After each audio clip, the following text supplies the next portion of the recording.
괜찮아 사랑이야 괜찮은 드라마인 줄 알았는데 씨가 접근하는 방식은 정신과적으로 봤을 땐 최악이죠. 이건 정신과사를 뭐 떠나서 직업 윤리의식이 좀 부족한 사람 같은 느낌이에요. 양브로의 정신세계. 안녕하세요. 정신건강의학과 전문의 양재신입니다. 네, 안녕하세요. 정신과사 양재용입니다. 양떼들 안녕. 안녕. 네, 오늘 네. 굉장히 오랜만에 전지적 의사 시점으로 돌아왔습니다. 네네. 언제나 방송가에서 드라마에서는 팔리는 장르죠. 정신건강의학과가 메인이 되는 드라마들이 점점 나오고 있거든요. 맞아요. 거의 최초가 괜찮아 사랑이었던 그쵸. 것 같아요. 정신과 의사와 환자가 주인공이었던. 이후에도 뭐 많이 있었죠. 네. 정신과가 아예 그냥 메인으로 연애 스토리도 거의 없이 나온 게 이제 영혼수 성공이 있었고, 네. 정신과 의사가 메인은 아니었지만 정신과가 배경이 돼서 우리가 다뤘던 사이코지만 괜찮아. 그렇죠.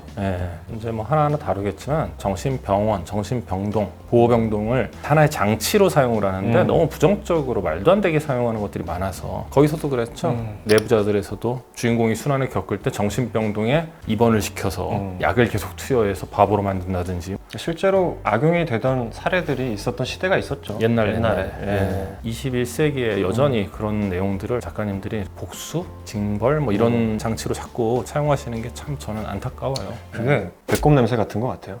그들도 건드리기 조금 애매하긴 한데 너무 자극적인 장치로 활용되기가 쉬운 그런 게 아닐까라는 생각이 좀 듭니다. 굉장히 많은 영화, 굉장히 많은 드라마에서 오늘은 이제 정신건강의학과가 메인이 되는 그런 드라마 몇 편 중에서도 몇 가지 에피소드를 가지고 다뤄보도록 하겠습니다. 네, 저희가 이제 채널이 많이 컸어요. 아유, 실시간으로 보면서 얘기할 수가 있습니다. 드디어. 네, 앞으로 준비하겠습니다. 잘 떠오르지도 않은 기억 끌고 와가지고 그러니까. 했었는데 자 보죠 한번. 야, 이거 지금 뭐 하는 짓입니까? 사내 새끼가 아랫도리 자르고, 야, 이 아는 날마, 아, 정신병동 감금시키게 정신과 의사 데리고 와. 저런 장면이 있었어요? 괜찮아 사랑이야 괜찮은 드라마인 줄 알았는데 몇 가지를 좀 다루고 싶었던 것 같아요. 트랜스젠더에 대한 사회적 편견 그리고 가족들의 외면 그리고 심지어 아까 나온 대로 정신과 병동에 감금시켜라고 이게 이제 제가 보면서 좀 어이가 없어서 좀 헛웃음이 나왔던 게 그러니까 자타의 위험이 있는 상황에서 정신과 의사의 첫 번째는 개입이에요. 뭘 쳐다봐요, 뭘 관찰하고 저 상황에서 일단은 분리죠, 분리. 그렇죠. 폭력을 사용하고 있는 데서 당연히 가족으로 추정되는 저 남자분이 환자에게 접근하는 걸 막아야 되고 감다운이 안 되는 상황이면 청원경찰 불러야 되고 일단 환자 보호하는 게 첫 번째로 정신과 의사건 어떤 의사건 해야 되는 몫이라고 생각을 하고요. 뭐 몹시 보기 불편한 장면인 것 같습니다. 그러네요. 한 가지 이제 이 안에 나온 얘기를 잠깐만 해보자면 저희가 흔히 말하는 트랜스젠더라고 하는 분들에 대해서 동성애랑 분리해서 생각을 합니다.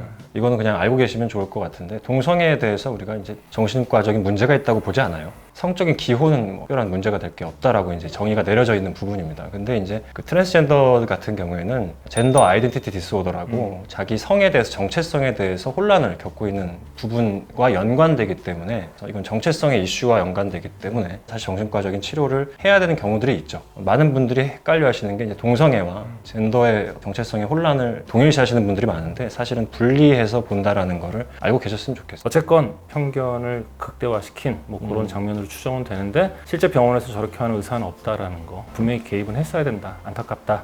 말씀드리고 싶네요. 양수민 씨! 양수민 씨! 죄송해요 선생님. 우리가 이번엔 죽어도 싫대요.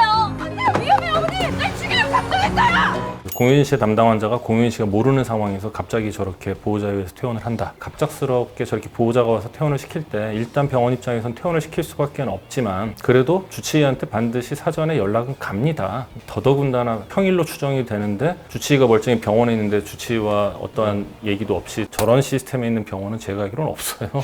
이것도 좀 극적인 상황을 연출하기 위한 그런 조작으로 생각이 되는데 저런 분들은 꽤나 있습니다. 특히 보호자에 의한 보호 입원을 할 때는 가장 첫 번째 중요한 게 자해나 타해 위험성이거든요. 스스로를 해치게 하거나 다른 사람을 해치게 할 가능성이 있을 때 정신과 주치의 판단하에 성인인 보호자 2인 이상의 동의가 있을 때 입원을 하는데 치료 필요성 설명하고 입원을 해놓고도 환자가 굉장한 퇴원 요구를 한다든지 아니면은 보호자 자체가 병식이 너무 없거나 병에 대해서 모르거나 치료에 대한 확신이 없을 때는 저런 식으로 의사의 의견에 반해서 퇴원을 시켜버리는 경우가 가끔씩 있어요.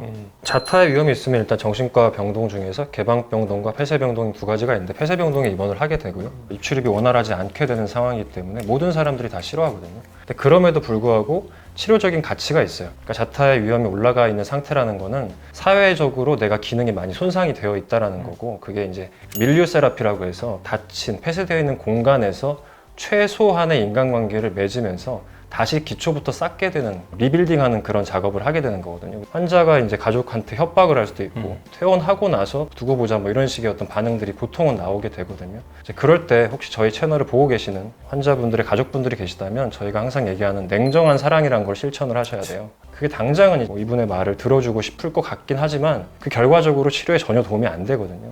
다음에 부부의 세계.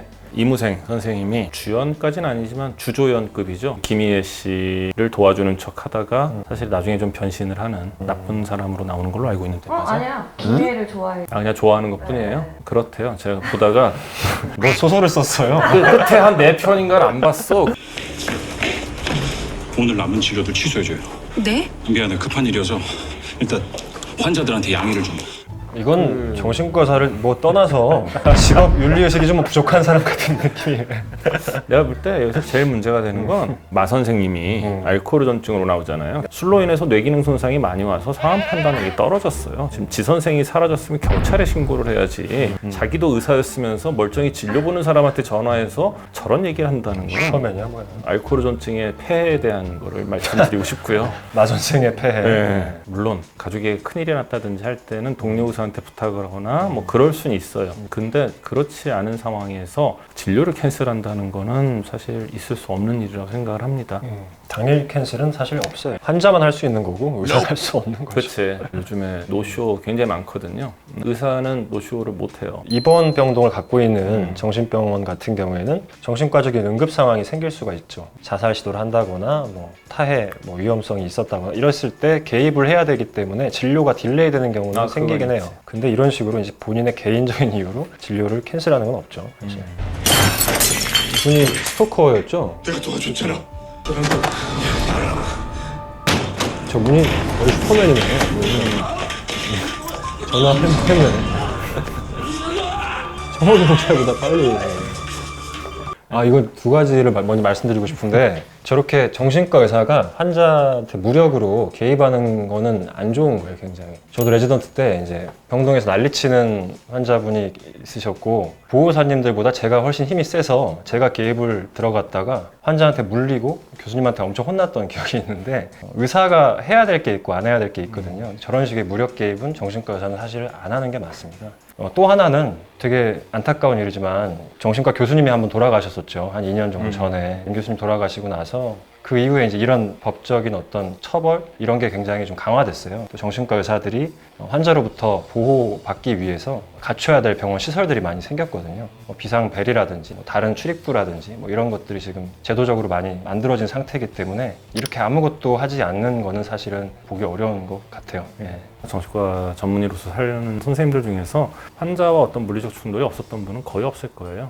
그러니까 특히 이제 현실 검증력이 깨져 있는 정신증 환자분들, 조현병이나 망상장애, 그 다음에 이제 특히 조울증이라고 불리는 양극성 기분장애에서 조증 환자분들, 특히 조증 환자분들은 말도 안 되게 막 힘이 엄청 세요. 옛날에 전설적인 저희 분이 하나 있었는데 보호사님들은 아예 근처도 못 가셨고 건장한 청호경찰 4분이 오셨는데 정말 4분을 끌고 막 이러고 돌아다녀요. 이렇게 몸을 흔들면 4분이 이렇게 날아다녔어요. 그래서 어쩔 수 없이 저까지 개입을 하고 그랬었는데 그분은 조증이었거든요. 특히 정신과 의사가 이제 어떤 환자와 무력 접촉을 하는 거에 있어서 제일 문제가 되는 게 이제 정신증 환자들에서 그분들은 이제 자아 경계, 이고 바운더리가 깨져 있는 경우가 많아서 그분들하고 스킨십, 터치라는 거 굉장히 조심해야 되는 부분이거든요.